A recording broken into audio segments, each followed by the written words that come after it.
Mountain Sledder Garage. Today we're going to talk about tethers. I made a video about a week ago kind of talking about tethers, how they work, different options are out there for the Arctic Cat and Polaris. Haven't really done anything for Skidoo because they've had tethers for so long that you probably shouldn't even be buying a Skidoo that doesn't have one because they've been on for a number of years now. But Polaris and Arctic Cat, really Polaris is the only manufacturer of that up until this year hasn't had a tether on the machine. Arctic Cat's had one since about 2019. But today, since we talked about tethers last time, I had some people message me that, are new to Polaris or they're not really that technically inclined with garage tools and asked me to make a video on just how to install one of these. And it's pretty simple. I mean, probably anyone with some basic garage tools should be able to do this. I have the TKI tether here, nice tether. I really suggest, like in the other video, if you want to go watch that one on snowmobile tethers, that you don't buy one of these. They cost almost as much as this, but they're really not going to last more than a season or so. They're not really well sealed, and the mechanical parts inside get corroded and will stop working. I have two of these on machines right now that lasted about a year. That I'm replacing the one that was on this that stopped working last year, and I got another sled in my garage that has one of these on it that we're going to replace too with one of these magnetic tethers. That a nice thing about these tethers, there's no real moving parts inside. They're not going to corrode inside. The plugs on them have a nice waterproof seal on the plug, so they're not going to get water inside at all on that end of the plug or on this end of the plug. Now, if you want to buy a tether and do all this yourself, you can buy just the electronic tether part from Arctic Cat. I think it's like $60 or $70. Depending on where you want to mount it, you'll have to buy this mounting plate. I like having it on the handlebars because it's on the handlebars here. The handlebars, as you're turning, kind of move the tether with you if it's attached to you right here. If your tether's down here, moving the handlebars, it feels like the tether gets tangled in the bars a lot more when I've had the tether down here. I like it on the bars. Everyone's going to be a little different where they want their tether mounted. You'll have to plan that out in advance before you mount your tether. But anyway, if you buy one of these from Arctic Cat, the other thing you're going to need is this nice cord that comes with it. Has a plug that plugs into the back of the tether because the Arctic Cat piece, if you buy it from Arctic Cat, doesn't come with the wiring. And then you're going to need this plug to plug it into your Polaris. Now, Polaris is different if you're installing this on an 850 or an 800 axis. This plug is different. So if you go to any of these websites, just make sure you get one for either an 850 or an 800 if you're going to put one of these tethers on. And TKI and these other shops, they make a whole electronic harness to plug and play this. So you really want to plug and play one. It's not worth the $15 you're going to save. Try and make this wiring by yourself. It's such an inexpensive piece to buy this with the wiring already on it. There's really no reason to do it. Save yourself, an hour's worth of hassle trying to make your own wiring or splice this into your own wiring harness. So I'm going to show you a couple of tethers that are available for the 850 and the 800 axis. There's a bunch of different ones out there. Again, like I said, I'm not even going to talk about this one because I think it's a piece of junk and I recommend you don't buy it because it's not going to last very long. But let's go over to the TV. I'll show you the few options that are out there for a really good magnetic tether they're really well priced, and it's really a more important safety mechanism for your snowmobile. That if you want to go back to the other video that I made last week, I can't remember exactly what it's called. It's like snowmobile tethers or Arctic Cat and Polaris snowmobile tethers. Maybe go watch that first before you go and install one of these. But let's go over the TV and I'm going to show you a couple of things. All right, this is a really nice magnetic tether. It's made by a company called DuraPro. You can go to their website here, duraprousa.com. When I looked the other day, they were out of stock on these for all their machines. They also sell them at Zollinger Racing Products, which is ZRP. And I also think Barant and Matt Ent sells them, and maybe even Dan Adams on their website. So if you want one of these, it's a really super nice piece. It's probably the most expensive one, but a really great magnetic tether that's going to last you a really long time. You'll be able to, if you want to take this onto your next snowmobile, it'll last long enough for you to use it on a few snowmobiles. So the next one we're going to look at is this is the TKI tether. You can go to TKI's website and buy it here. It's $100. Again, you can buy this for an 800 or an 850. And it comes with all the stuff you see here, the mount for your handlebars, the electric cord with both the good plugs on it. Super nice tether. I've put this on a number of Polarises now, and it's an amazing unit. Arctic Cat came out with this tether in 2019 on the Alpha, and it's an amazing electronic tether that will last you forever, just like the DuraPro.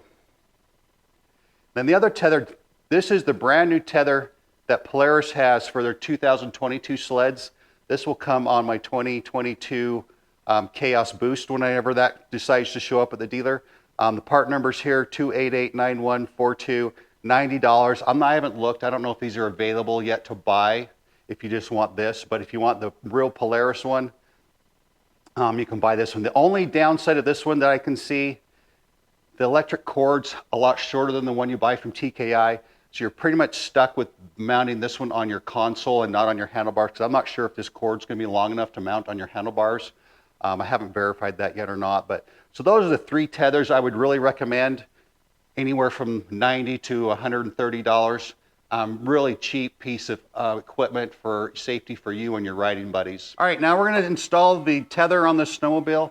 If you've never taken one of these apart before, it's pretty simple. There's a few things you got to do as far as you have to pull all this plastic off to get to the wiring you got to go to. First, you get your hood off. There's these 2 little clips here. There's one on this side, one on the other side. So you pull both those off. Your hood lifts up like this, and then you have to unplug this. This is your cord that goes to your speedometer. You got to plug that under here. And then your hood just comes off. You don't have to take this completely off because some of your electronics are hooked to this, but this will undo this and you slide it forward a little bit. And you need a 40 Torx bit. There's 2 screws right here, one over here.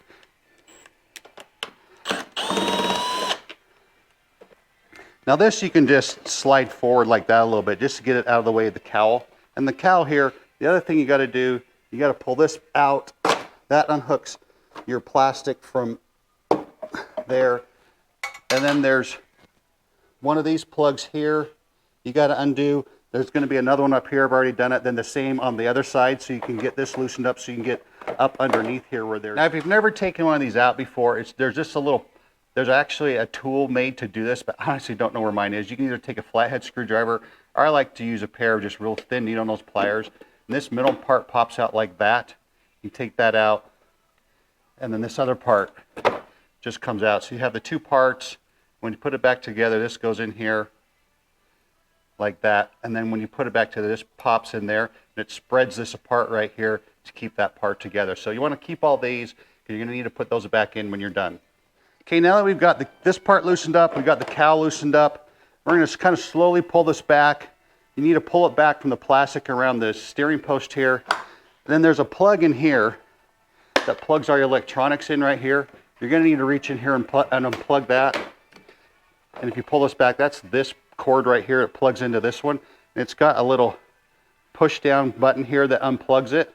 Just make sure that these are all plugged back into your switches over here. But you can set that off the side. That gets you into here to this Velcro pocket that protects all these wires. And in here you're going to have this cord like this you're going to plug your tether into.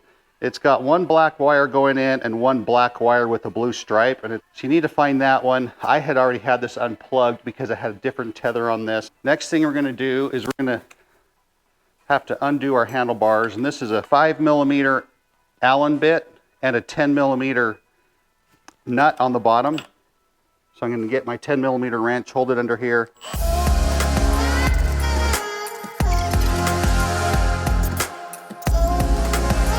There's a hole right here in your steering column. Feed that wire through that hole, because this part of the wiring harness is going to stick in there. Then you'll put the screws back down on there. Then each one of these bolts, these nuts, is just going to go back down here, and you'll tighten this whole thing back down. Okay, now we got all these 4 Allen bolts here that hold the handlebars in place tightened down. When you do that, you're going to want to stand on your machine. Make sure your handlebars where you want them back and forth as far as what's comfortable for you. Another thing, while you're in here, I would check your throttle plate and your throttle safety switch. I have another video on throttle safety switches. So you adjust your throttle here. I have a whole video on what the throttle safety switch is and that it works properly, and you have the right amount of play in it. So look for the throttle safety switch video. The other thing, next thing we have to do, we're going to have our wire for this. This is why it's nice to have a really long one like TKI comes with. We're going to feed this all the way through down where these other wires are, down here by the steering post. And they're going to come out, and we're going to put that plug it in, put it in our bag with all the other wires. So it's going to plug into this one right here. So I'm going to cut the zip tie off that's on here, so I don't have a bunch of zip ties on here. So I'm going to zip tie this all around here like I had before, because you just don't want any of these wires having a chance to get caught on a tree branch or something when you're out in the bushes riding this sled around. That keeps my wires nice and tight. They're not going to get caught on anything as I'm riding this. All these wires are real nice and tightly zip tied to my handlebars. Okay, next thing we want to do This is all plugged in. Before we put this back together, we're really going to want to test it. So we're going to want to plug that back in and just start this for a second. And you want to make sure it works before you get everything back together, because maybe you plugged something in wrong, you hooked something up wrong.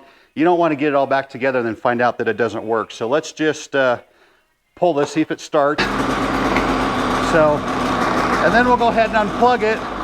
Voila, working tether, that's all we need. Okay, now that we know that it starts, pull that back off over there.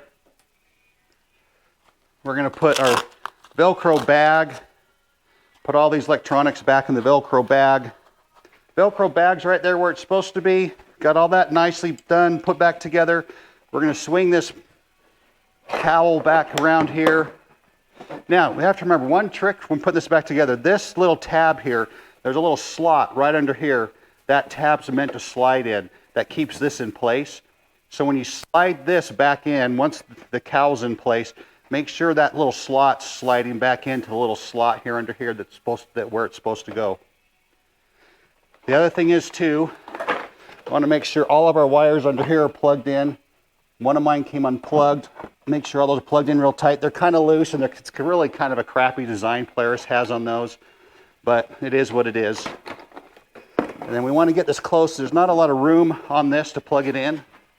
So we're going to plug in this plug into this plug right here. Okay, those are plugged in. All right, pretty much got it back to where we started. We're going to slide this back in here.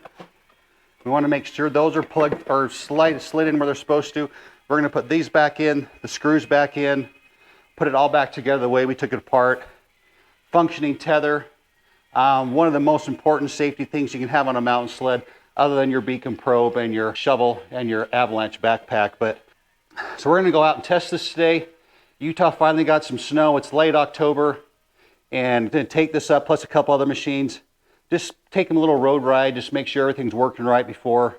I like to do that just to make sure everything's working the way they're supposed to before we really get the snow. Because the last thing you want to do is get out on your first good ride of the season and have something not right or not working or breaking. So run up today. The video at the end of this, hopefully I get some good powder video, and we'll see you on the mountain in about an hour.